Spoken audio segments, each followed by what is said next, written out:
Hallo, guten Tag, meine Damen und Herren. Ich begrüße Sie zu meiner Sendung Lass uns reisen. Mein Name ist Saratima Singbun und heute besuchen wir ein sehr schönes Land.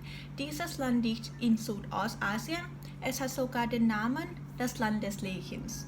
Können Sie das erraten? Welches Land ist das? Heute besuchen wir Thailand.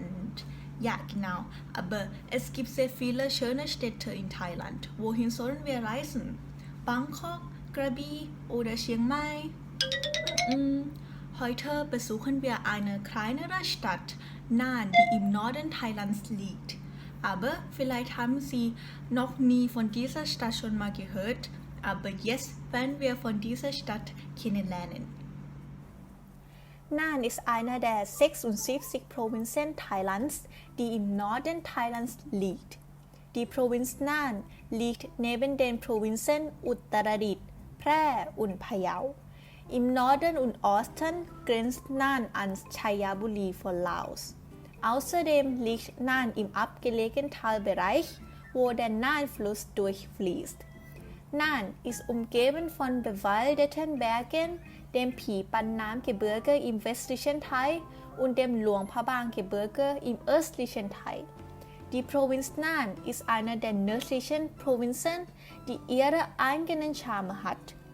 In der Provinz Nan kann man nicht nur die Umgebung von den schönen Tälern anschauen, sondern kann man auch die erstaunliche Kunst und die hervorragende Kultur erleben. Die Lebensweise von Menschen ist simpel und nicht eilig. Sie können sowohl ganz in der Natur sein, als auch die Gemütlichkeit finden, die es in keinen größeren Städten gibt und sehr typisch bei der Provinz Nan ist. Und nachdem wir die Provinz Nan kennengelernt haben, möchte ich Ihnen die schönen Touristattraktionen zeigen. Sind Sie bereit? Dann lasst uns reisen.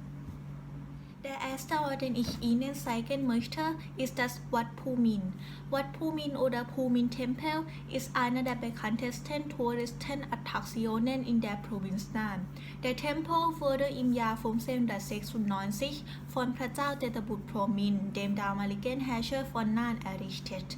Er musste jedoch in den frühen 1870er Jahren von Zhao Ananta Wararithidet, dem späteren Herrscher von Nan, renoviert werden. Nachdem wir die Geschichte des Tempels kennengelernt haben, möchte ich erstens den Außenbereich des Tempels und die Architektur zeigen. Danach besichtigen wir den Bod oder Praubosot und den Innenbereich des Tempels. Eines der herausragendsten Dinge, als Sie den Tempel betrachten, ist das Gebäude mit 4 Giebelenden. Dieses Gebäude wurde im Chaturabuk-Stil erbaut. In diesem Gebäude befindet sich nicht nur der Ubosot, sondern auch der Vihan und das Haupt-Buddha-Bild der Pagode. Wenn Sie sich den Bod ansehen, können Sie das Gebäude so sehen, als wäre es auf der Rückseite der beiden Nagas. Früher glaubte man, als der Buddha aus dem Himmel der Tavatimsa herunterkam, tat er auf der Glastreppe, die auf der Rückseite der beiden Nagas waren. Jetzt kommen wir drinnen. In dem Boot finden Sie 4 große Buddha-Statuen im Sukhothai-Stil. Sie alle stehen alle Türen gegenüber, indem sie Rücken an Rücken auf der Gipsbasis sitzen. Die Nase und das Ohr der Buddha-Statuen wurden vom traditionellen Laotisch-Stil beeinflusst. Bemerkenswert ist es auch, wenn Sie sich in dem Boot umsehen. Die Halle wurde im Thai-Lü-Stil dekoriert, indem sie von 12 großen Teakholzsäulen aus rotem Lack verziert wird. Wenn Sie sich an die Wand schauen, finden Sie die schönen Wandmalereien. Diese Wandmalereien wurden in den 1870er Jahren erstellt. Sie sind besonders bekannt durch die lebendigen Darstellungen des ländlichen und königlichen Lebens. Außerdem können Sie auch die Szenen aus dem Leben Buddhas sehen. Eines der weltberühmten Wandgemälde eines lokalen Künstlers namens Nan befindet sich in der Nähe des Westtors. Der Name dieses Gemäldes ist das Flüstern der Liebe oder Grasip Rak Ballu Lok auf Thai. Auf dem Gemälde finden Sie Pu Man Yaman. Wörtlich bedeutet Pu auf Burmanisch einen Mann, während Ja auf Burmanisch eine Frau bedeutet. Sie sollen Ehemann und Ehefrau sein, weil sich Mann und Frau vor 400 Jahren vor der Heirat nicht berühren durften. Und wissen Sie, bei diesem Gemälde gibt es eine kleine Legende. Also, wer ein langes Liebesleben haben möchte, sollte man sich vor Puman und Yaman wünschen. Aber es gibt eine kleine Anmerkung, bevor man sich wünscht. Der Mann sollte sich jedoch an den wichtigen Satz erinnern können, bevor er der Frau flüstert. Außerdem sollte das Paar auch beachten, dass sie beide vor dem Flüstern zuerst dreimal gegen den Uhrzeigersinn durch den großen Nagelbogen durchgehen sollte, der sich vor dem Boot befindet. Der zweite Ort, den ich Ihnen zeigen möchte, ist das Nobelhaus oder das Adelshaus. Das Adelshaus ist ein altes Haus im nördlichen Stil, das sich in ein lokales Museum verwandelt hat. Das Haus gehört zu Zhao Fengkam, deren Linie Zhao Ananta Wararithidet, der 62. Herrscher von Nan ist. Früher wurde das Adelshaus etwa im Jahr 1841 bis 1857 errichtet. Damals war das Dach des Hauses mit Teakholz gedeckt.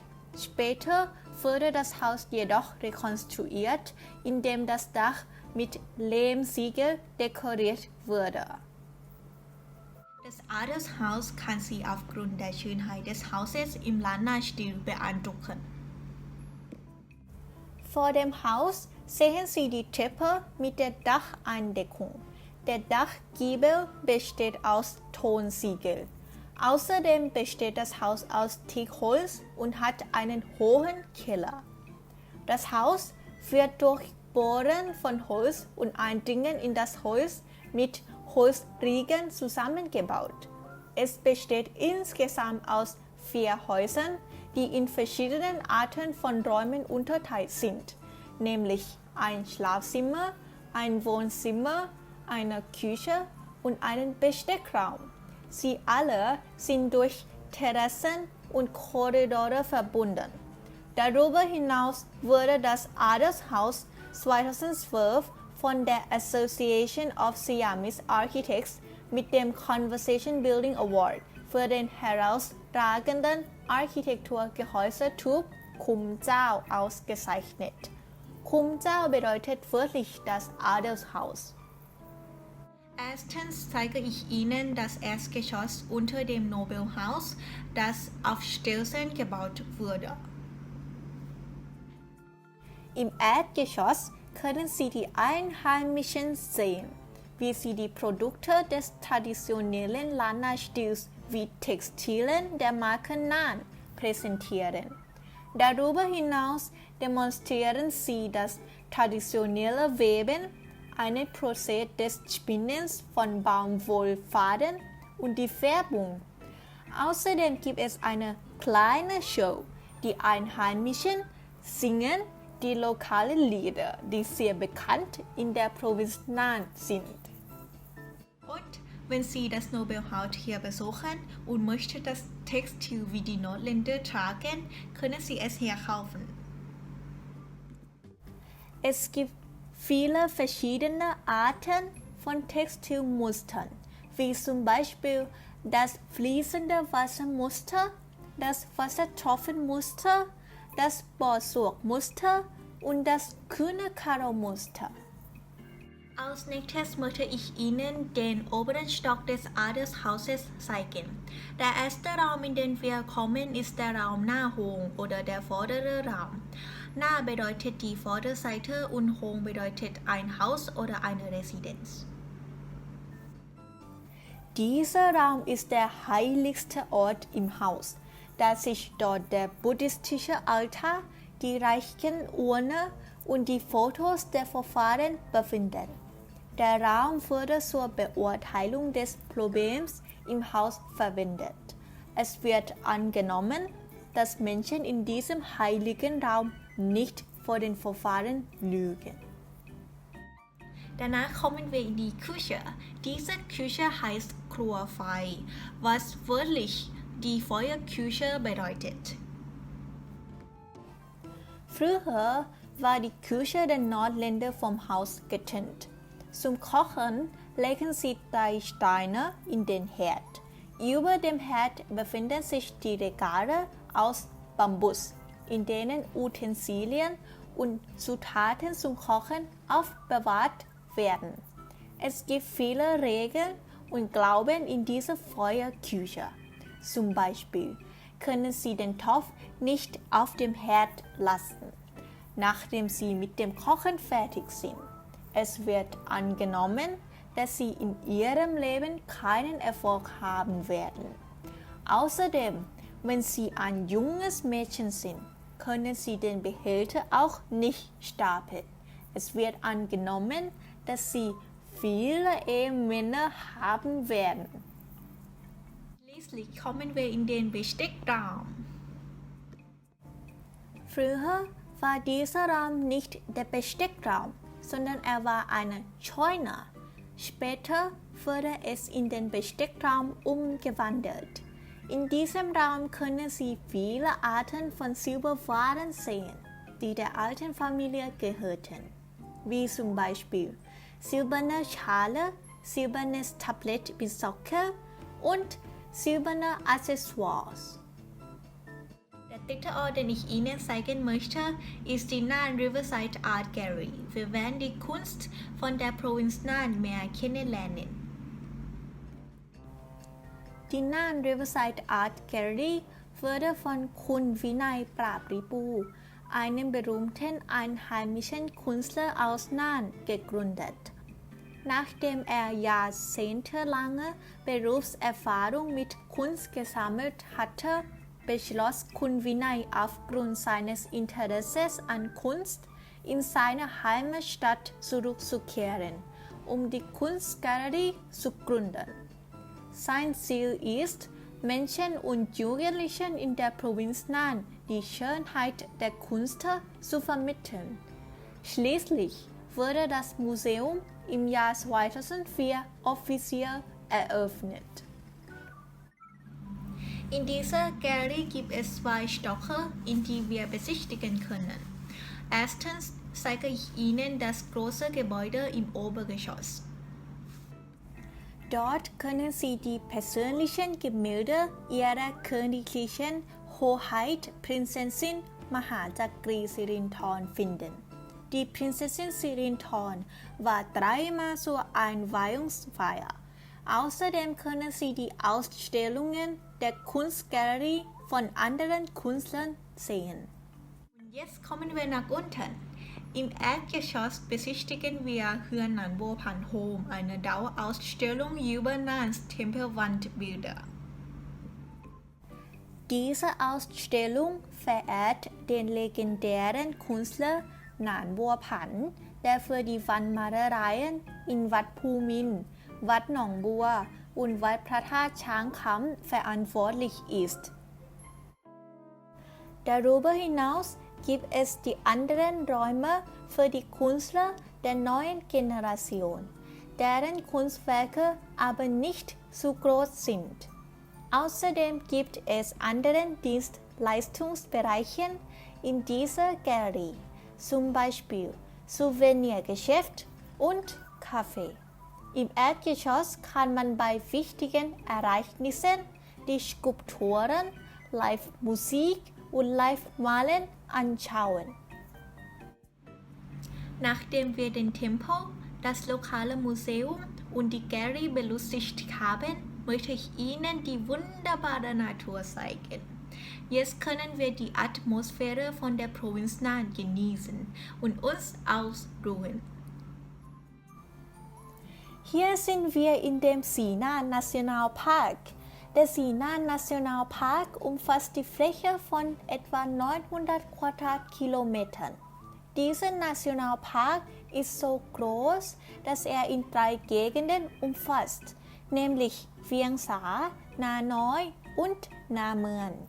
Eine der bekanntesten Touristenattraktionen im Sinan Nationalpark ist Samerdao-Berg und Hua-Sing-Klippe, wo man perfekt den Sonnenaufgang am Morgen und den Sonnenuntergang am Abend schauen kann.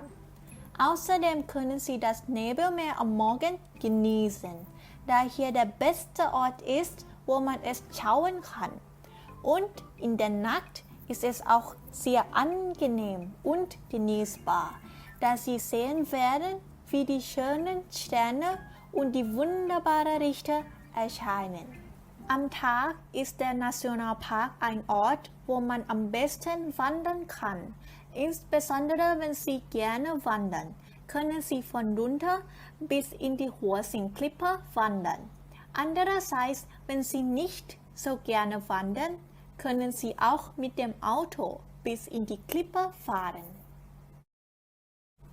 Wenn Sie sich nach einem längeren Tag ausruhen möchten, ist der Samerdao-Berg ein richtiger Ort, wo man sich wunderbar erholen kann.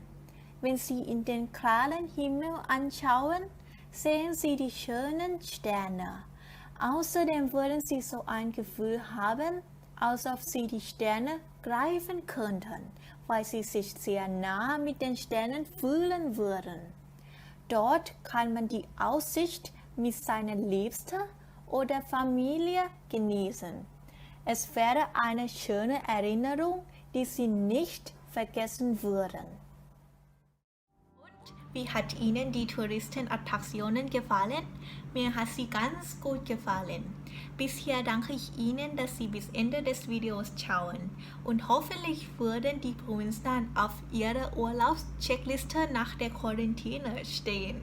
Vielen Dank und einen schönen Tag noch. Tschüss!